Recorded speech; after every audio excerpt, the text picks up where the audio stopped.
My name is Mary Holmes. I live in Twickenham. I have an excellent MP. She's called Munira Wilson. But we do think it's very, very important that we come and see our MPs because they realise how strongly we feel on this issue.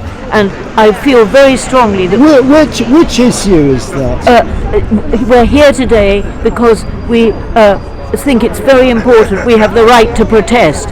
All through, a long part of our history, lots of wonderful causes have been achieved by protest. Of course, women's rights with the suffragettes and the anti-apartheid action and so on. And, now we have peace activists who work to get arms firms, to stop arms firms, what they're doing and so on.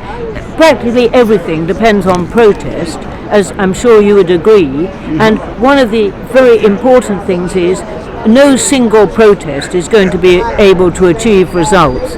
And the current bill that's going through Parliament is in the House of Lords, says that protests can only be you can only have kind of like one-off protests, and they might be able to stop you having several protests, and they'd say that that was going to be disruptive and so on. So we are saying you must be able to protest, and you must be able to continue protesting on, of course, lawful subjects. And I personally am very, very interested in Palestine. I have been there, but only once. I had a lodger living in my house who was from Hebron, so I sort of talked to her a lot about it, and I just feel, people in Palestine are human beings. They have the same right to life as I have, and it is absolutely terrible that probably 100,000 people have been slaughtered in Gaza. That had nothing to do with any attack on Jewish people, and it is just a case of slaughter, genocide and ethnic cleansing in my view. So that is the particular thing. I've been on a lot of the marches. We have a local group that's excellent. We have a lot of protests. And what do you think might come out of this particular protest this lobby? Very good question. I think that MPs will think again about saying that protests should only be like one-off, and the police can. It's the crime and policing bill which we're arguing about. And my MP, who, as I say, is a very good MP, she has signed a bill saying that.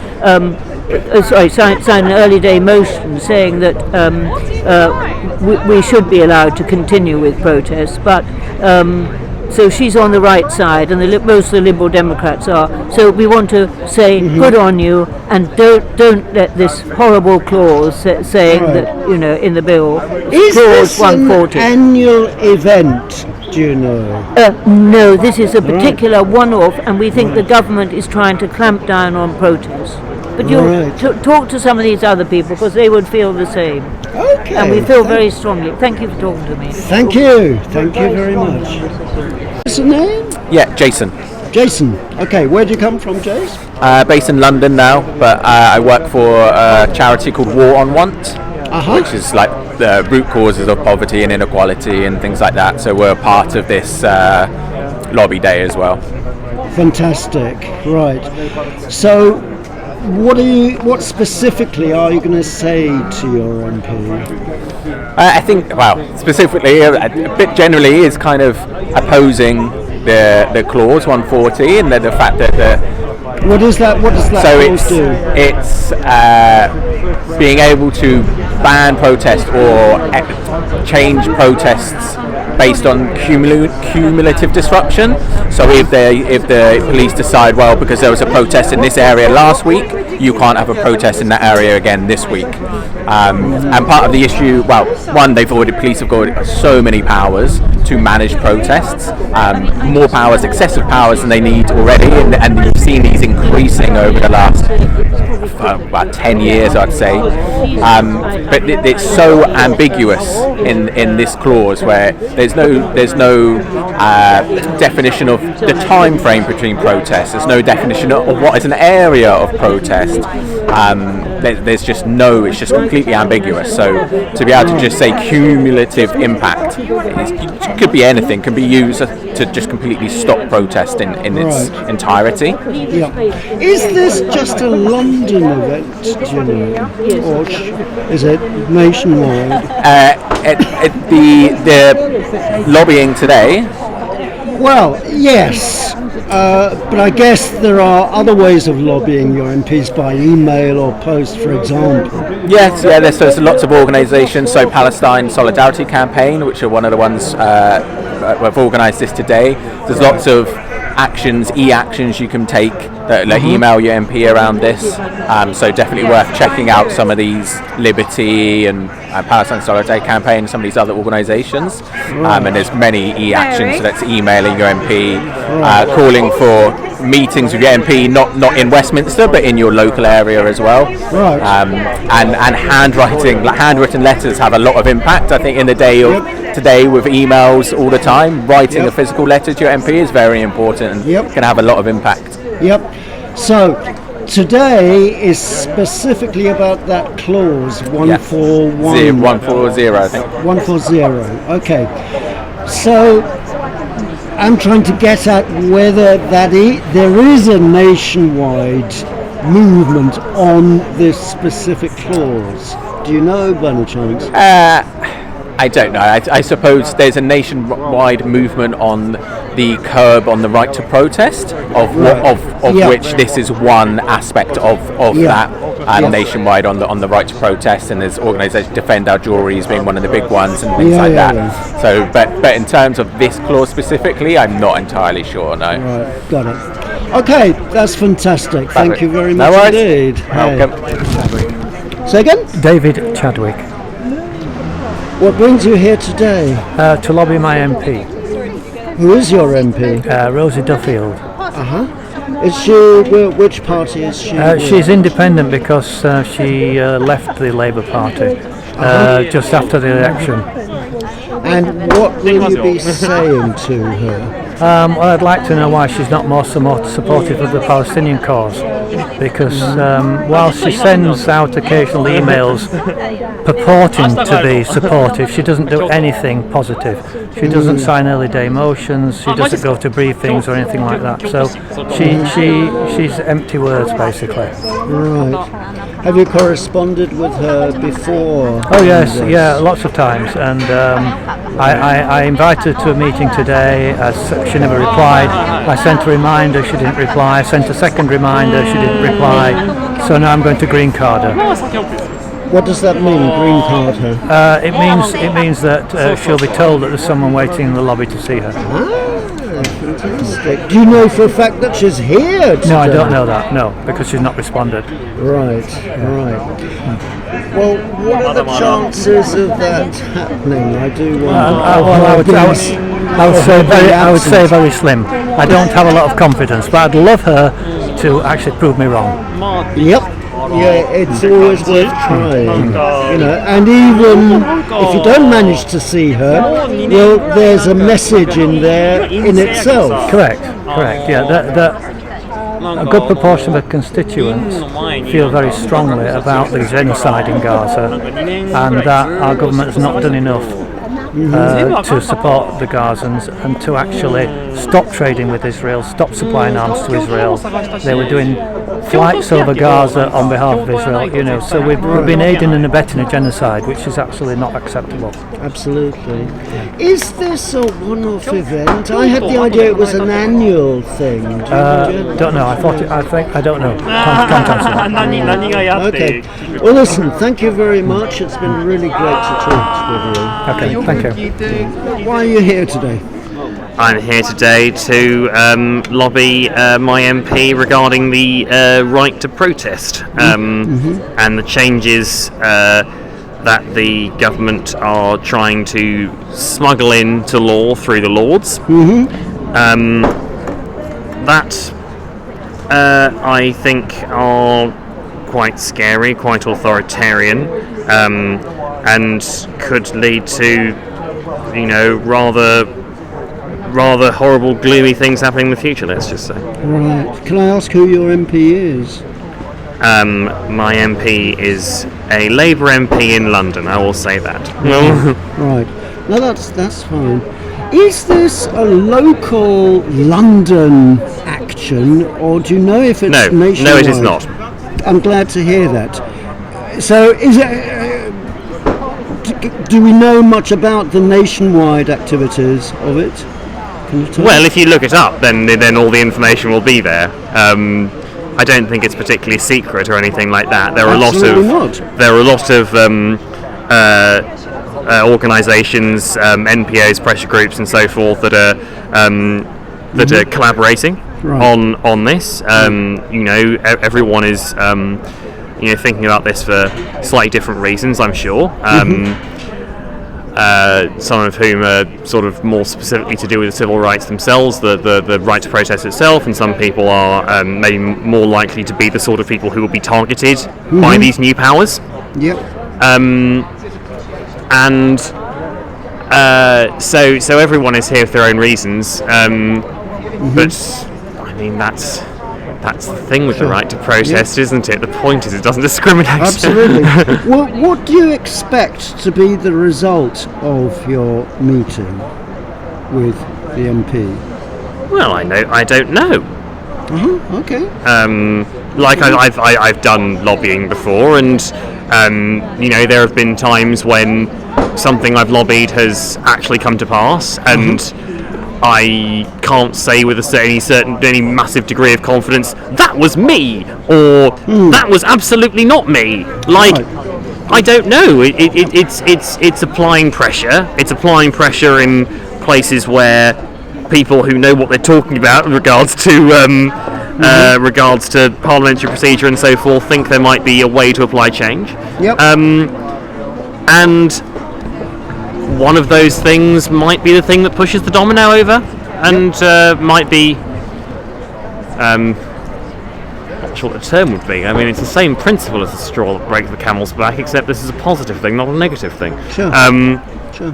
But the one that does the difference, and I'm not sure anyone quite knows what it is. Sometimes the MP will come out and say, I particularly felt moved by this lobby, but that doesn't happen all the time. That doesn't mean it's pointless or anything like that. It just means we don't know. There's uncertainty to it. I completely agree. Well, I think that's great. Thank you very much. Say boring once more. I will try to interview. Don't bother interviewing me. I've gone into this. I'm so bored. There's nothing to even say anymore. Okay, I can rant about that. Okay, my name is Sevan. I'm from Hackney. My MP is Meg Hillier, and I'm here hopefully to go and see her, but I've got 9 minutes to see her, and it's I enjoy going to see her because it becomes an act of just basically fuck you, because she doesn't do anything to help. I was just going to ask that. For the Gaza situation, whenever I've written to her, it's ended up coming back as a letter from Hamish Falconer reassuring me that everything is okay and everything's being done by the book, and just sort of boilerplate responses. It's a terrible situation in Gaza. We must let aid in. So, given all that, what do you see is the actual point of seeing her in person? Because it leaves an impression for... Okay, good luck. I'll catch you on the way out. Wait, you can do it. Are you not going? Andrew Polly. Oh well, we'll carry on. Yeah. So, what then is the actual point of lobbying her in person, in your view? Because it leaves an impression. So it's not that they're getting away with it in kind of broad daylight. There are people that are watching, and maybe you can fob us off today, you can fob us off tomorrow, but when it comes down to the day when we're going to elect our things, we're going to make sure that we're not voting for you. And I think that's basically what's going to happen with the local elections coming up in May. There is this thing about Labour councillors losing their seats, or certainly in my constituency. All of a sudden they are very kind of active or visible active, that we care, and there was a PSC did a pledge for councillors, and my councillor fell right into place for supporting it. Right. What is the tie-up between local councillors and MPs? I mean, is there much tie-up? I don't know. I'm not sure if there is much tie-up, but the significance of the elections is basically gives the litmus test of what's to come for the senior politicians. Good point. Good point. Well, what can I say? Good luck. I hope it's been worthwhile. How long have you been waiting here? Since just it was 3:30. We've been here since then. I was supposed to be in there at 4 o'clock, so I'm probably going to miss her, but I'm still going to try and... Right. Oh, yeah. Now that you're here, absolutely. Actually, you're on there because I'm supposed to be at work. Too late. That's what I said. How long have you been waiting? That's true. Well, do you want to give us a name first? Yeah, Graham. Graham. Okay, where do you come from? Down in the area called Tunbridge Wells. Oh, well, we've all heard of it. Yeah. Who is the MP there? Mike Martin. Okay, what party is he from? Lib Dem. Okay, Lib Dem. So, why are you here today? To help push the point against the legislation that's going through about the protest situation. And what is that? Well, amongst other things, there's moved to include in the current legislation that's going through a clause that will allow the police to ban marches on grounds of cumulative impact, and which is already an issue in a current criminal court case going through where two particular significant characters, Ben Jamal of the PSC and Chris Nynham of Stop the War Coalition, they were both arrested on grounds of breaching police conditions for a static demonstration. And in the run-up to the demonstration being allowed, letters and pressure was put on the police to consider the cumulative effects of 21 previous demonstrations. And that's a year ago now, more than a year. It was January the 18th, 2025, yes. Correct, yes, and I was there myself. So was I. So what do you hope will be the effect of your lobbying today? That won't be a part of the legislation when it's enacted. Right, that's what we hope. And what do we think will be the actual effect? I really don't want to predict. I guess that brings up the question, well, why do it? I suppose to carry out our right to protest and our right to put our views to MPs and other elected representatives. And is that I know it's worth doing in theory. How has it worked out in practice, do you think? Sorry about that. I suppose it's helped us to get where we are today. Right. Okay. Thank you. I'll say goodbye. Thank you. Good to meet you.